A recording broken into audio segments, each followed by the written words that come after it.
What's going on, you guys? It's Robbie here again for another video. Today we're going to be talking about how to be happy with your car.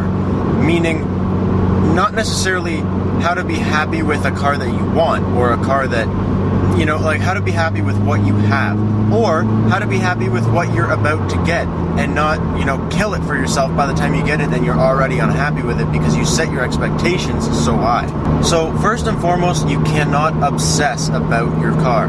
And what I mean by that is, obviously, yes, if you're a car guy like me and you're buying wheels, say, you're going to spend a lot of time, researching wheels and looking at different options and different sizes and different offsets and things that are different, and tires and different tire options and all a bunch of stuff, which is good, and you need to do the research because, you need to know what you're getting and what you want and make sure that you got everything set properly. But what I'm more trying to get into is, so I had a Cruise, and I had it for 2 years, just maybe a little bit more, and I always wanted a BRZ. And for example, I spent a lot of time looking at BRZs, researching BRZs, pretending to sell mine and seeing how much it would cost to get a BRZ, and it was in my future, I know that, and I have one now, and I knew I was one day going to do it. But I spent so much time focusing on, like this BRZ that I really, really want and how to get it and all the good stuff about it and all this, everything. And then when you get it, you've put it in your mind that this is like the most important, biggest, special thing in the world. And when you get it, it isn't. And it's just a car. And it's not as exciting as you thought it was going to be. And yes, it's a great car. I'm not saying the car sucks. It's nothing to do with the car. The car is amazing, and the car is what the car is. But you spend so long talking yourself up and working yourself up and getting yourself so amped that in your head, this one thing is now the most important, coolest, best thing that exists. And when you get it and realize it's just ordinary like everything else, you're not going to be happy with it. And you're going to go, wow, really? Like, that's all the BRZ has to offer? That's all the BRZ is? Like, I thought it was so much whatever. And the biggest killer for not being happy with your car is horsepower. And this is strictly because people will go, oh, you know what? Like, my BRZ has 200 horsepower. That's great. I want to be at 250. So you work and work and work and spend your money and put new parts. You hit 250, and that's awesome. And then you're like, wow, 250 is not a lot. I really wish I had 3. And then you start working towards 3, and 3 may be unobtainable unless you, I don't know, like, depending on your car. Like, 3 may not be within your reach.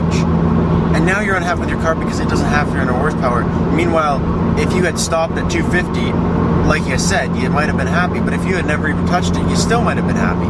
It's one of those things where it's a never-ending battle. And it's like, okay, so if I have a BRZ and I go to a Subaru meet, you know what, I don't have enough horsepower because the WRX and STI guys, they have more horsepower. But then you get a WRX and STI, and it's like just the next guy has more horsepower than you, and you're like, wow, I want that much horsepower. So you step up to the next guy. Then the next guy is like, yeah, look at me. I have more horsepower than a BRZ. I have more horsepower than WRX. I have more horsepower than the next guy. But that Mustang over there, that Mustang has more horsepower than me. So then you go up to a Vet. Yeah, you're faster than the Mustang, but now you're slower than the next. You see what I'm saying? Like, everybody's slower than somebody. And if you're only focused on having the most horsepower, the fastest car, you'll never be happy unless you literally own the world's fastest car. Like, you won't be happy.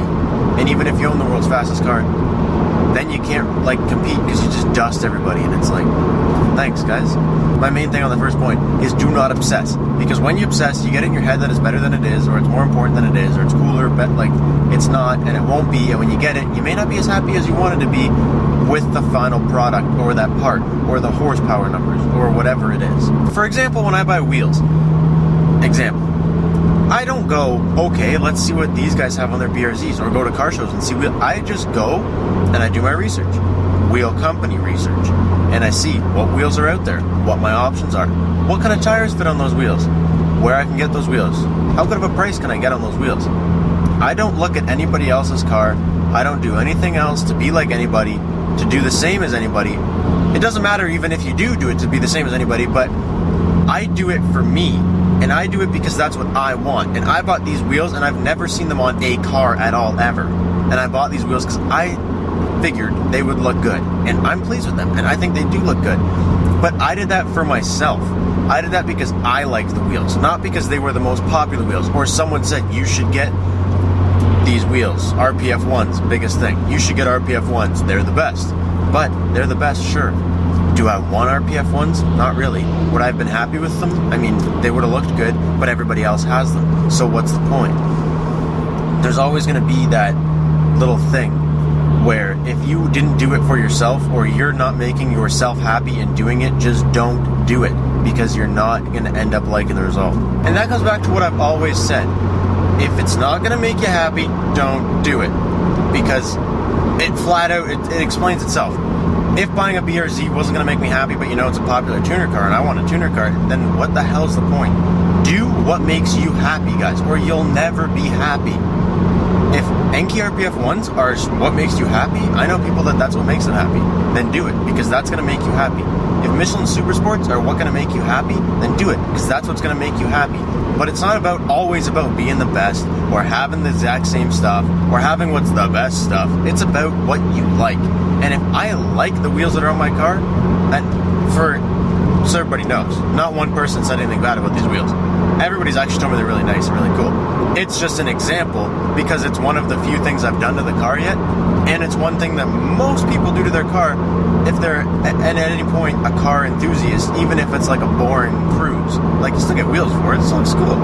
If you're not doing what makes you happy, and you're not doing it because it makes you happy, you will never be satisfied, and you will always be craving the next step, the next 1 horsepower, the next horsepower, to be better than that guy. But then when you're better than that guy, this guy was better than him the whole time. Now you gotta be better than him. That's all I have for you. I really hope you guys understand that, and some of you guys agree. I know some of you guys are probably gonna not really understand what I just said, and you're probably gonna ridicule me in the comments and be like, well, blah, blah, blah, because you didn't really get the gist of what I was saying, and for you, I'm sorry.